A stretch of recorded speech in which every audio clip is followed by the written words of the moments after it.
ইমানদার মুসলমান, আল্লাহর পয়গম্বর যখন হিজরত করতে বের হয়েছিলেন, হিজরতের মধ্যে আল্লাহ রাব্বুল আলামিন আল্লাহর পয়গম্বরকে একটা দোয়া শিখাইলেন, ওয়াকুর রাব্বি আদখিলনি মুদখালা সিদকিন ওয়া আখরিজনি মুখরাজা সিদকিন ওয়া জাআলনি মিন লাদুনকা সুলতানান নাসীরা।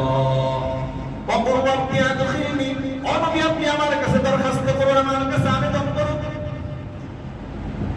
যে আল্লাহ আপনি যে জমিন থেকে আমাকে বের করে নিয়ে যাচ্ছেন, আমাকে কল্যাণের সাথে বের করে নিয়ে যান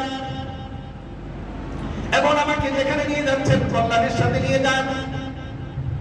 ওয়াজআলনি মিন লাদুনকা সুলতানান নাসীরা, এবং আপনি রাষ্ট্রীয় শক্তি দিয়ে আমাকে সাহায্য করুন।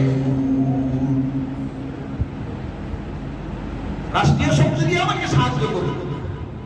আল্লাহ তাআলা শিখাইছেন যে দিন কায়েম করার জন্য রাষ্ট্রীয় ক্ষমতা দরকার, রাষ্ট্রীয় ক্ষমতা ছাড়া দিন কায়েম হবে না। এজন্য দোয়া শিখাইতেন, ওয়াজআলনি মিন লাদুনকা সুলতানান নাসীরা, ও আল্লাহ আমাকে রাষ্ট্রীয় ক্ষমতা দিয়ে আপনি সাহায্য করুন। সকল ক্ষমতার উৎস কে? আল্লাহ। দিল থেকে বলি কে? আল্লাহ।